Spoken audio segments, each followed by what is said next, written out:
Segar mawar dalam jambangan jadi hiasan si anak dara. Bermanis kalam saya sembahkan awal bismillah pemuka bicara. Bismillahirrahmanirrahim. Assalamualaikum warahmatullahi wabarakatuh dan salam Malaysia Madani. Bak kata pepatah, tak kenal maka tak cinta. Jadi izinkan saya perkenalkan diri.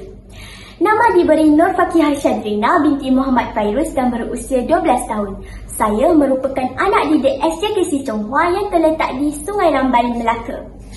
Kod sekolah saya ialah MBC 1034. Pada masa lapang, saya gemar memanfaatkan masa dengan membaca pelbagai genre buku cerita dan saya juga gemar ke perpustakaan awam untuk membaca dan meminjam buku-buku novel. Dalam video ini, saya berasa amat teruja untuk berkongsi dan mengulas sebuah buku cerita yang pernah saya baca berjudul Kasih di Wajahmu Cikgu.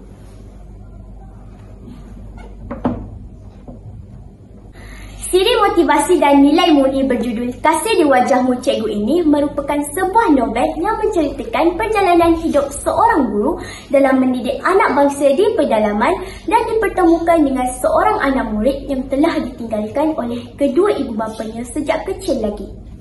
Novel hasil pena Ahmad Safa Amain ini sangat menarik dan syarat dengan pengajaran yang boleh jadikan teladan dalam kehidupan seharian.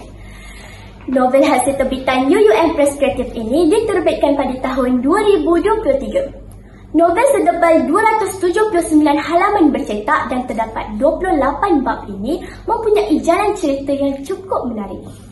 Novel ini diklasifikasikan sebagai novel kanak-kanak sangat bersesuaian dengan saya sebagai pembaca berumur 12 tahun kerana gaya bahasa yang sangat santai dan mudah difahami. Ayo bersama saya untuk mengamati dan mendalami cerita ini dengan lebih dekat lagi. Sebelum saya membuka lembaran pertama novel ini, saya sudah teruja kerana novel ini menceritakan perjalanan hidup seorang guru yang sangat mencintai dunia pendidikan bernama Cikgu Ahmad Fahim. Beliau telah ditugaskan untuk menabur bakti di sebuah sekolah pedalaman di Hulu Perak, di mana sebelum ini beliau bertugas di bandar dan perpindahannya ke pedalaman atas dorongan untuk mendidik anak bangsa di sana. Sifat ketabahan, kecekalan serta jiwa kental Cikgu Ahmad Fahim mendidik anak bangsa di pedalaman sememangnya patut diteladani. Ini juga menjadikan Cikgu Ahmad Fahim kaya dengan 1001 pengalaman yang tersemat di hatinya.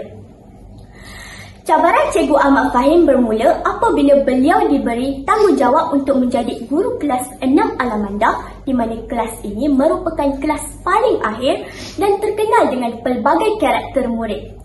Guru-guru di sekolah itu telah melabelkan kelas 6 Alamanda sebagai kelas bermasalah kerana segelintir muridnya sering menimbulkan rasa tidak senang hati dalam kalangan guru dan murid-murid lain.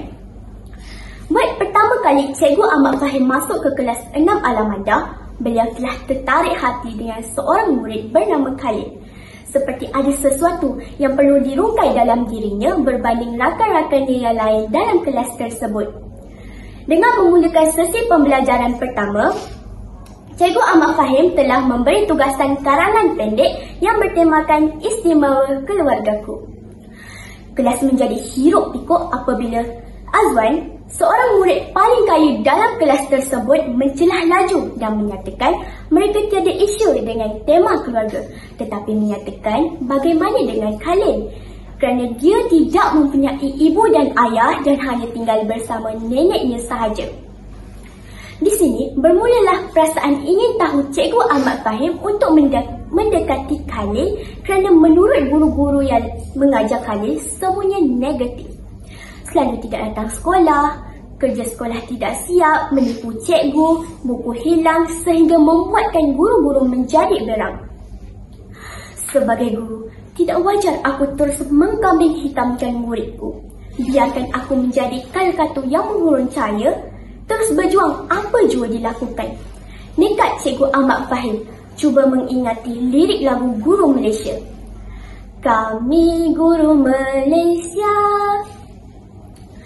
Semangatnya terus membara untuk mengubah masa hadapan murid-muridnya.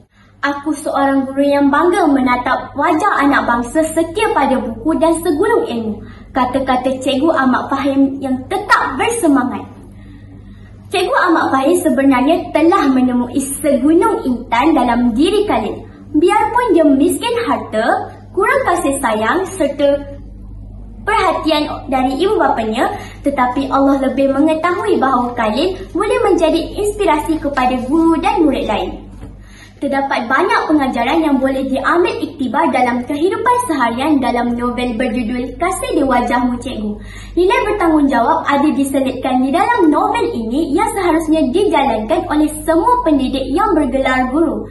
Tabah, sabar dan cekal juga merupakan nilai yang perlu diterapkan dalam mendidik anak bangsa. Saya sungguh kagum dengan plot penceritaan dalam novel ini. Bahasa yang digunakan amat mudah difahami, santai tetapi banyak memberi inspirasi. Antaranya yang pertama, jangan cepat menghukum sesuatu yang kita belum pasti. Kedua, dengan ilmu dan adab yang mulia membuatkan kita berjaya dalam hidup. Sekian dari saya, terima kasih.